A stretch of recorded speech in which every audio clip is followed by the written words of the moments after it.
আসসালামু আলাইকুম। আশা করি আপনারা ভালো আছেন। আমিও ইনশাল্লাহ ভালো আছি। তবে আরও ভালো লাগতেছে, আমরা ইরান যে কি খেলা দেখাই দিল রে ভাই।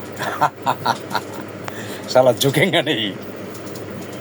তবে আশা করি আরও ভালো কিছু দেখাবে ইরান। ইরান যদি এখন ঝুঁকে যায়, এই যে ট্রাম্প এখন যা শুরু করছে, হাতে পায়ে ধরা শুরু করছে, এখন যদি ইরান যদি ভুলা যায় যে না, আমরা ইরান যখন হাতে পায়ে ধরতেছে, ট্রাম্প যখন হাতে পায়ে ধরতেছে, তাহলে আমরা একটু এটারে মাইনা নিই, আমরা যুদ্ধ বিরতি করি, তাইলে মনে করেন যে ইরানের কপালে মোটামুটি একটা ধারণা করা যায় যে শিক্ষা দেওয়া দিবে। কারণ ট্রাম্প ওটা ছিটার, মনে করেন বলবে একটা, কাজ করবে আরেকটা। ট্রাম্প বলতেছে যে আমরা 2 সপ্তাহ পরে এটার ব্যাপারে কথা বলবো, কিন্তু একদিন যাইতে না দিতে সে বোম মারা দিছে।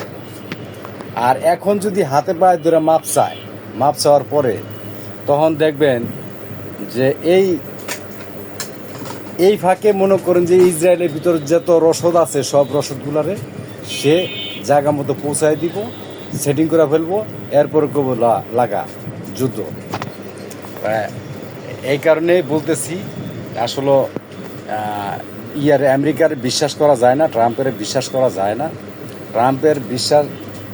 ট্রাম্প হচ্ছে বিশ্বাসঘাতক। আর এদিক দিয়া আপনার ইসরায়েলের প্রধানমন্ত্রী নেতানিয়াহু হলো আরেক বাটপার। এই 2 বাটপারে মিলে এখন পাইছে ইরান এখন যেভাবে ধরছে, এখন যাক, ইরানের বন্ধু বান্ধব এতদিন চায় নাই, এতদিন ইরান নিজেই করছে, চেষ্টা করছে। এখন যখন দেখছে যে আমেরিকারে ফাটায় দিছে, বুঝছেন নি, এই যে ফাটায় দিছে, যখন ফাটায় দিছে, এখন বলতেছে যে আমি পুতিনের কাছে একটা চিঠি দিলাম। এখন পুতিন কইতেছে, আমার বন্ধু যখন কইছে, যে আমার বন্ধু যখন চিঠি দিছে, ঠিক আছে, বন্ধুর যা লাগে আমি দিচ্ছি, আমার কাছে আমি এখন দিব, এখন আমি জাপাই করব। হ্যাঁ, সোনার জান আমেরিকা ট্রাম্প এখন মিডিয়া ধরছে কারে জানেন? চীনেরে কইতেছে হাতে পায়ে ধরা, বাবারে সোনারে, তোরা এইটা বন্ধ করিস না, আমার যেভাবে হোক ইরানের হাতে পায়ে ধরা পোষা হইলো, আমার রাস্তাটা ক্লিয়ার করে দেয়, আমি তেল যাতে নিতে পারি। তেলটা যদি আমেরিকার বন্ধ করে দেয়, তখন বুঝবো ঠেলা।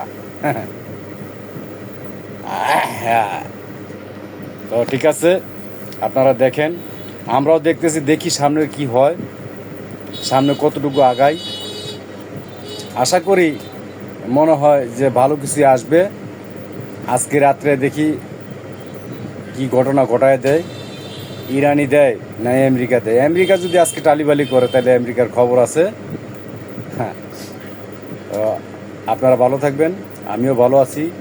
সবাই দোয়া করবেন, ইরানের জন্য দোয়া করবেন, যাতে ইরানের মুসলমান জাতি ভাই সবাই যেন ভালো থাকে, আমরাও ভালো থাকি। আমরাও দোয়া করি যেন ইরান অতি সত্বর এই যুদ্ধটাকে একটা কাছাকাছি নিয়ে আসা, যাতে ভালোভাবে সে করতে পারে, ভালো একটা সমাধান দিতে পারে। আর আমেরিকা যেন সারা জীবন মনে রাখে যে না, ইরান একটা জিনিস খেলা দেখায় দিছে, খেলার কথা বলে না, খেলা দেখায় দেয়। ঠিক আছে, আল্লাহ হাফেজ, সবাই ভালো থাকবেন, সবাইকে ধন্যবাদ।